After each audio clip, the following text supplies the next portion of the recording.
All right. Hello and welcome to Live with Robert Batten. I'm Regina McMenemy, and today I'm going to talk a little bit with Robert about his book that he's currently running on a campaign on Inkshares. I'm sure all of our listeners are familiar with Inkshares now, right? Everybody's gone there because my book's there.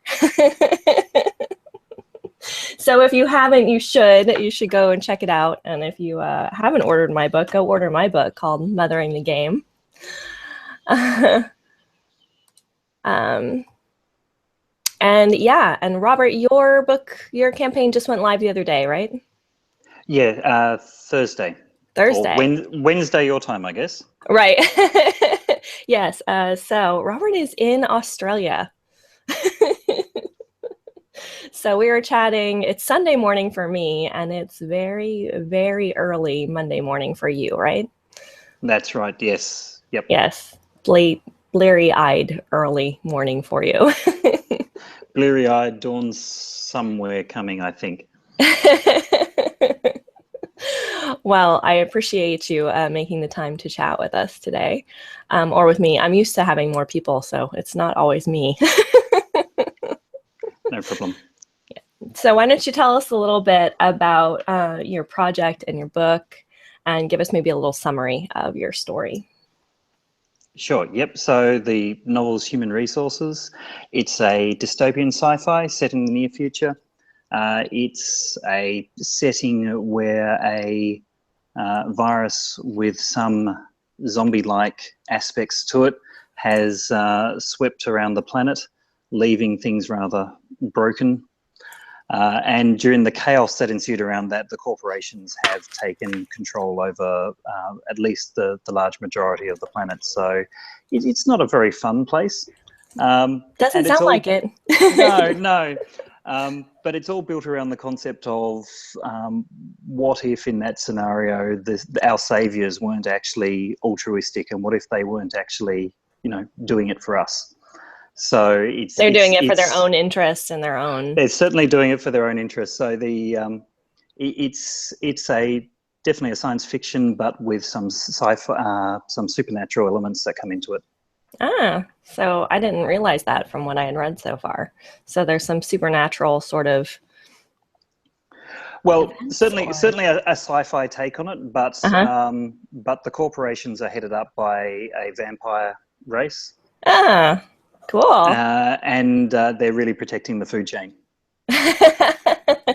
So they're really interested in keeping the blood alive. That's very much it. They're unable to feed off the infected.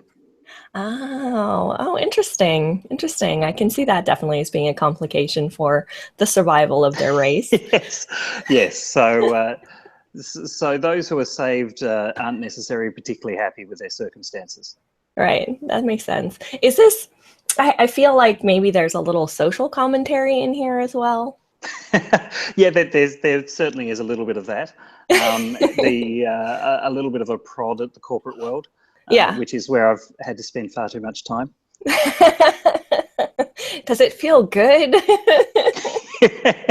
Yeah, there's a certain catharsis in getting through that. I would imagine there would be. It would give you a little bit of release of maybe like pent-up frustrations you can't actually express on the job. Definitely. Oh, that's awesome. I love books that have that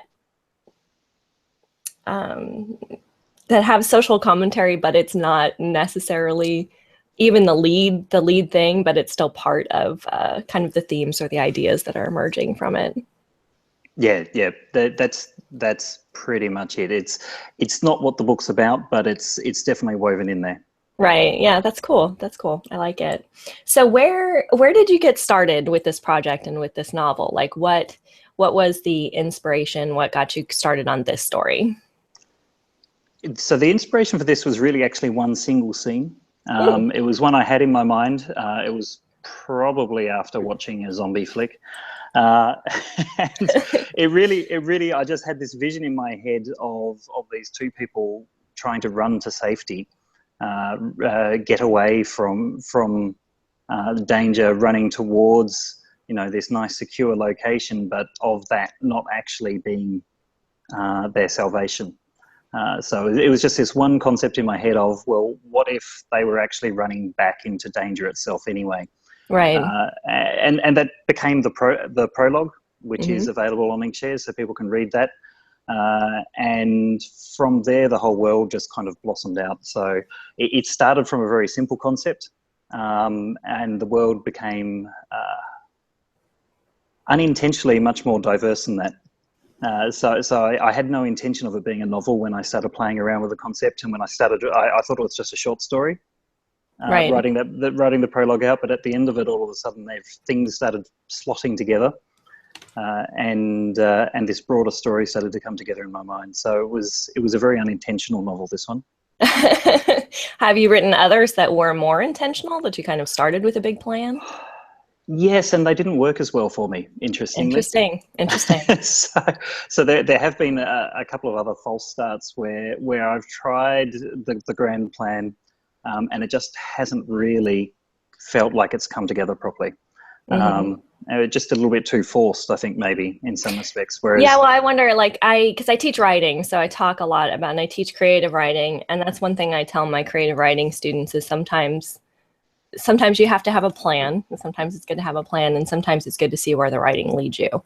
Um, and it takes a lot of, I think, bravery to enter into a big project, seeing where it's going to lead you. yes, yeah, and I do find I kind of end up somewhere in the middle. So yeah, I've found if I try and do too much of a big plan without dropping into it and exploring what the narrative is and what my characters are and figuring it out, Mm-hmm. yeah, it becomes a very artificial structure.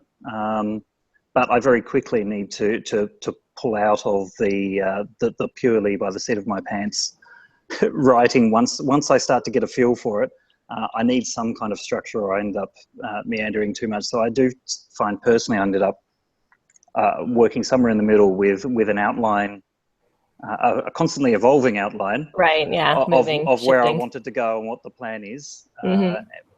But I need to learn who the characters are and what the situations are as I go as well. Right. So how did that work like in practice for you? So you had the first scene in the prologue, and then everything you said sort of started to fall into place after you finished it for it to be a bigger story. How does the actual working of that balance between going with getting to know the characters and then starting to like build a structure around it, how does it work for you? Like, I'll give an example. When I was working on my dissertation and I had to structure the chapters, I had to see them. Like, I literally had to be surrounded by them. So I got those big like post-its that were like giant, and my whole office was just wallpapered with outlines of chapters. So I had to like glance, so I could glance up and look to see where I was headed in my map. Do you have anything like that, or like a different way that you kind of organize to get to this? I have notes everywhere, but they're all digital. Oh, So interesting. Okay. I'm not much of a physical Mm-hmm. person with my note taking, but I have, and to be honest, I'm a little bit more scattered with where my notes are than I am comfortable with at the moment. But I have a lot of notes in OneNote. I use Evernote Yep. extensively. And I use Scrivener as my main software, and I have a huge amount of research material stored in my project file in there, which I can quick reference. So, yeah, Cool. it's a bit of an iterative process for me. Mm-hmm. So there are lots of notes, and whenever I figure something out, I make sure that it goes down into my notes so that I can reference it quickly without having to troll through what I've written. Right. And certainly there's a timeline to try and make sure that everything lines up that I built out, Right. and a rough outline of where I think it's going. Right. But then from there, it's a lot of chapter by chapter. What happened? What scenes do I need here? What do I need to happen in those scenes? Writing it out, working it through, and then certainly since I completed my first draft, a lot of rewriting. Now that I've gotten to the end of the story and are starting to understand really what's happening, then going back through and I've been rewriting every single scene pretty much. Yeah. That sounds Now about that I right. understand who they are, so that I can actually get the flavour right for everything Right. that's supposed to be happening. Well, and I would think with running off the inspiration like that, at least for me, a lot of my inspired writing tends to have a lot of sort of extra text in it, which I don't think is a bad thing. I try to encourage my students to write more rather than less, um, for the same reason. So you can go back and you have material to work with when you make those edits and those revisions. Definitely. And I find that the other thing that I tend to do is I tend to write the key scenes. So I tend to plot out in my head, and it's possibly from watching too much on the TV and not reading enough. It's almost that edit of here's the highlight reel of the key events that I can picture needing to happen, and writing those is what helps me try and figure out what the core aspects of the personalities of the players involved are. They're the deciding moments, and that then lets me go back and fill in, I guess, the detail scenes, those sequel scenes of what's actually going through their minds, and what fills out the backstory and so forth. So it's very much for me a highlights reel, and then I go back and what do I need now to actually round out these stories, and what do I need to make these people feel more real for the reader? Yeah, that's awesome. I imagine that that's a lot of work for you to do, though. Yes, it's had quite a few revisions going through. It's a very iterative process. Takes a while, but it's getting there. And it's all part of that discovery process for me of what is it that I'm trying to uncover in there. Right. And is that exciting? Like, I imagine there'd be at least a bit of a rush for you in the kind of discovery phase of that. Yeah, absolutely. It was a couple of weeks ago figuring out, just this aha moment, that eureka of this is what's driving that person. One of the side characters who, in actual fact, as a result, becomes much more important in the storyline. And whilst it doesn't change the ending of this book, it is set in a broader world, and there's a sequel plan to complete the meta arc, and tie some loose ends together. And that the ending of that has changed dramatically as a result of this one single moment of that's what's driving this person, and as a consequence, that's what the reality is with this particular thing in the world, and therefore here's a logical conclusion to that story arc. Right. And it all just dominoed out.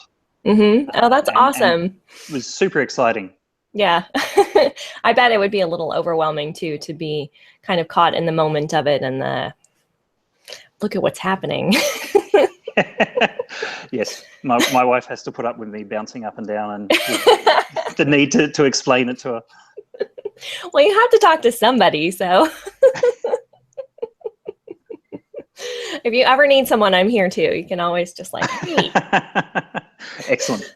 I need somebody to talk about this with, because I go through the same thing when I'm working on my because I'm writing a memoir, so it's a different structure than a novel is, and I'm writing it because it's about parenting in very short chapters, because I'm a mom and writing in short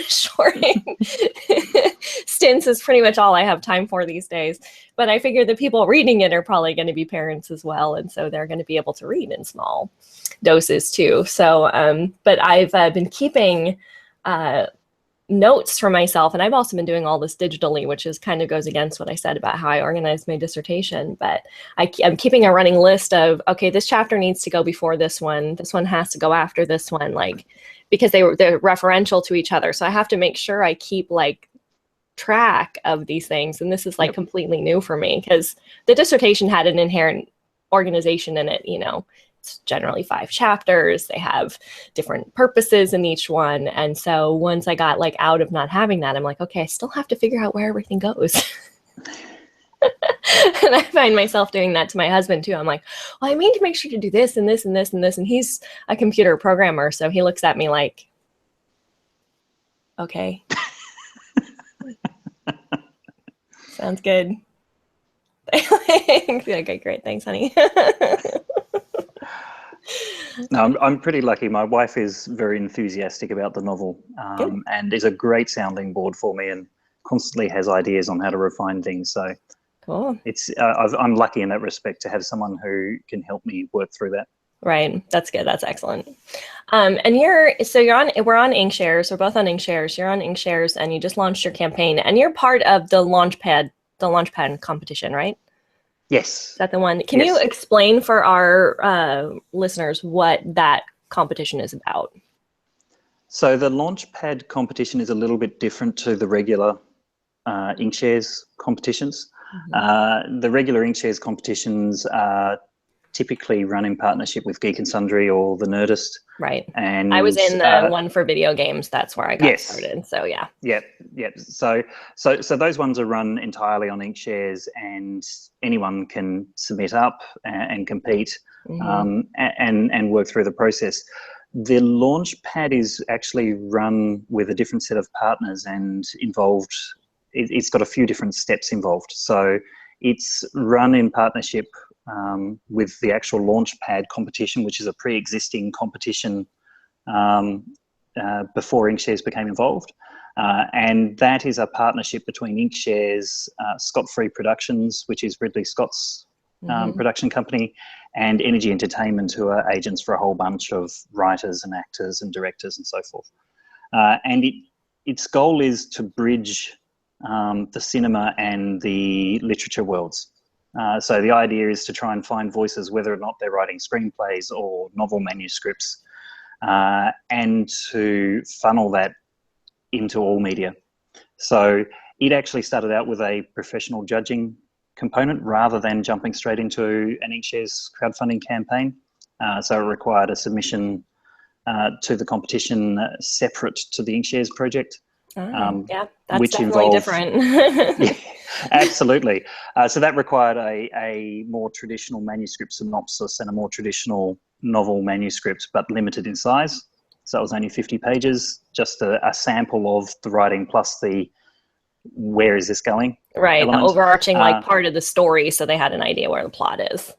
That's right. Yeah. To make sure that it actually fits into something that works as a narrative. And that went through an internal judging process. So two industry judges read through that and picked their top 75. So they picked the finalists, and from there it goes in two streams. From there, all of the 75 finalists are in the Inkshares crowdfunding campaign, which then runs as a traditional Inkshares competition. The professional judging is continuing as a separate stream, and so there's two different paths to potentially interesting. getting picked up. One is through the professional judging stream. One is through the Inkshares competition. Oh, so they're sort of leveraging the crowdfunding a little differently this way, since it's not just about the book, it's also about the potential to make a movie or to have it be a property that way. Yeah, so Inkshares have guaranteed that they're going to publish at least 3 of the novels. So that's same as a traditional one of their contests. Yeah, exactly. It was same as one of their regular contests. But in addition to that, Scott-Free have guaranteed to option at least one of the properties for development. Energy Entertainment have guaranteed to take on at least one as a client. And then there's also, I believe, a mentorship program available. Oh wow! Well, that's great. As one of the prizes. So it's a pretty interesting competition. Certainly some exciting opportunities within there. Yeah. And it's been very exciting to make that top 75. And I was just going to actually say congratulations. Congratulations for that, because that does seem to be like the first hurdle of this to be selected. It was a bit of a shock. Very exciting. Yeah. I joined Inkshares in June. That's when I joined too. Yeah, so that was part of the Draft Shares community event, which for those watching who aren't familiar, is a community-run event to encourage authors to give feedback to other authors. So that was the genesis for me to get on there. And I just was really encouraged by the feedback and the support that I received from the Inkshares community. I hadn't shared my work with anyone beyond close friends at that point. So it was a bit of a big step, but the community kind of engagement was like, well, at least I can get some feedback here. And it's all snowballed from there. So to go from that in June to then deciding to enter the competition in August. Right. And part of the real driver for me in that was, even if I didn't make the top 75, there was an option to pay a small fee and get the judges' comments back. Oh, wow. Which I thought would be an excellent way to find out how the writing is going from an independent industry perspective. Yeah, that's the kind of feedback that you really, it's one thing to get feedback from friends and family and even something like a community like Inkshares, but it's something else to get it from people who are actually making these kinds of decisions. That's right.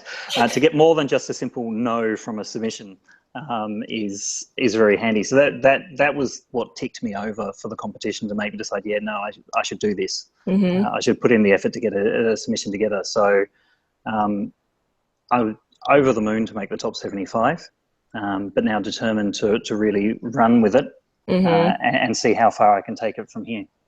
Well, you've done one of the things that in hindsight, after launching my campaign literally the day the Nerdist competition started for the video games contest, I was completely new to Inkshares. I was not part of the community. I knew very little about it. When I started it, I literally just jumped in with 2 feet. And now that I've been in it, I think really the best way to run a campaign would be to spend some time as a member of the Inkshares community. With a draft or something like that you're working on, where you're getting feedback and you're building a following before you launch your campaign.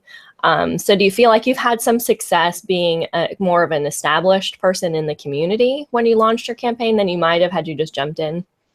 Yeah, definitely. I think that's made a big difference. I don't think it's just being there and having my work up, but Inkshares does really feel like a community. There is a lot of communication and support that goes on, and so I've certainly eager to always grow my experience and to learn from others. So I've been engaged as much as possible in that community, and in some other critiquing groups within the community, and I think being within the community on Inkshares, working with people, providing critiques and feedback and helping each other, I think that has definitely been, a key part to helping me get off to a good start with the campaign, because I am known amongst at least some of the community on there. Hopefully have a bit of goodwill. And when the campaign launched, I had a number of people already following the novel, so there was already a strong network for me to reach out to and talk to, right, and trying to get support from. Yeah, well, that's awesome. I'm glad that I love the community on Inkshares. That's one of the reasons why I want to do these author interviews, because I really want to be able to support everybody who's doing this now that I'm on the other side of my own campaign. Thank God. I'm not campaigning anymore. I really want to try to make it so we can support each other, and so I hope that this is helpful to kind of get this out. So with that, I'll ask you my last question for our little interview here, which it kind of ties back to the Geek Embassy, which is my website. What is your current favorite geekdom? Like, where are you most involved right now as a geek? That's the most is a really hard question. Oh, well, where do you spend some time then? When I have time, I love to game. Excellent. I've had to sacrifice that somewhat over the last couple of months whilst trying to push through. Really? I have no idea what that's like. Yeah, exactly. The combination of child and work and trying to complete the rewrite on the novel has unfortunately meant some sacrifices. But when I have time, yeah, I absolutely love that, whether or not it's RPGs like Mass Effect, or I really need to play both the latest Tomb Raider and the latest Uncharted, which are on my backlog sitting there. And if it's not that, then it's books and TV. Right. Exploring anything that Joss Whedon puts out typically. Oh yeah, definitely. He's big on my list too. Yeah, and just hoovering up all of the books I can get my hands on. And these days, there is a lot of urban fantasy and alternate timeline and alternate reality in there. So there's a lot of Kate Daniels novels. Right. Cool. There's a actually I've got a couple I've got to catch up, but a lot of the Harry Dresden novels in that series. So Cool. it's a lot of that type of flavor that keeps me going these days. Nice. That's awesome. So, are you watching The Walking Dead? I am actually not watching The Walking Dead at the moment, although it is on my list to pick up again. Okay. I've watched a couple of seasons. Down the more of the horror vein, I've become a little bit addicted to The Strain lately. Okay. Uh, so I can see that yeah, tying in with your work too a little bit, right? well, both can tie Yeah. in quite nicely, but Yeah. yeah, and on the more comedic side in that field, I'm a huge fan of iZombie. Yes. Yeah. I'm a season behind on iZombie. I have to pick it back up again. I love Rose McGowan, is that her name? The lead character? I'm terrible with Yeah, actresses' me too. names, but that sounds about right. I think that's right. I think it is. I This is love, going on the internet. Someone will correct us. yeah, somebody, exactly. Somebody will figure it out and let us know I got it wrong. It'll probably be Isabella, my the social media manager for my site, because she's a huge fan. We actually saw, I think it's Rose McGowan. We actually saw her at Emerald City Comic Con as we were waiting for the elevators to go up, and they kind of put the celebrities in the back corner, and we were going up to the booth that we had, and Isabella like nudged me and she's like, "That's Rose McGowan. That's from iZombie." And I'm like, "No, it's not." And she literally like pulled out her phone. She's like, "It is. It really is." And I'm like, "That is not her." And she pulled out her phone and like pulled up her Instagram and showed me pictures of her without her makeup on, her zombie makeup on. And I'm like, oh my God, that really is her. She's like 10 feet away. And I'm like, yeah. Anyway, that's my iZombie brush with fame story. Yeah, I'm terrible at like picking things like that. I'd totally walk past, Tom Cruise in the street and be like, "Hey, there's someone who looks vaguely like Tom Cruise." Well, there is something about being like out of where you know them from that it's hard. But I think especially when you're so known for having like a certain kind of makeup on that changes your facial colors and your hair is different, that I think at least that's what I console myself with. With my lack of recognition, even with somebody standing next to me saying that's her, and me going, "No, it's not. What are you talking about?" The guy who played Shane on The Walking Dead was also right there, so it was like we're like watching all of them go by, and we're like corralled to the back because you have to let the celebrities go first and by themselves on the elevators instead of like us plebeians. So it was pretty funny, but yeah, she's great. She's an amazing actress. I love the ability. Like, I think she does a really good job taking on all the different personalities in that series. So makes it good. That series in Orphan Black is another one which is, I think, completely underrated for the ability to portray so many different personalities like that. It's so much, like, I can't even, and I've acted before, so I can't even think about like how much you'd have to do to know to shift like your facial expressions and your mannerisms, like how much detail goes into a nuanced, portrayal like that when you can actually kind of jump in and make a different character. So I am always appreciative of the actors who can do that and make it look, even remotely natural. Yep. Awesome. All right. So your novel is Human Resources. Human Resources. It's funding on Inkshares at the moment. I believe that this competition is shorter than a lot of the regular competitions. They started a little bit late with this one, so I think it only runs till November 8th. Oh, wow. So that's like not even is it a month? It's not even a month. Not even a month. Oh my goodness. Very short competition period. Wow. And obviously, if people want to check it out, I would love them to check it out before the competition's over. Yes. But as per all the other Inkshares competitions, the campaign goes on beyond it, beyond the competition. So that's so interesting, because the video game one that I was in was 6 weeks long, and the two that they're running right now, the horror and the fantasy, are both like 3 months, I think. They've had to adjust all their timelines. They were going to run it for a longer period, but I think certainly from the information we've been given, they had a lot more entries than they were anticipating. and so they needed additional time to work through the judging process. But it sounds like they have a fairly hard timeline for when they announce all the final winners. So I think they've reduced the campaign period slightly. Interesting. Well, people go out and check out human resources on Inkshares. I will have links on thegeekembassy.com to check that out. I'll put some in the notes here on YouTube as well. So go support Robert. I'm excited to see this combination vampires running the corporations of the world. I used to work for IBM. I shouldn't say that. It rings a little true for me. Yeah, it's hopefully people enjoy it. There's a number of excerpts up on Inkshares for people to read. Always happy for people to get up there and engage and to ask questions or whatever it is. I try to make myself fairly available on Inkshares and so forth.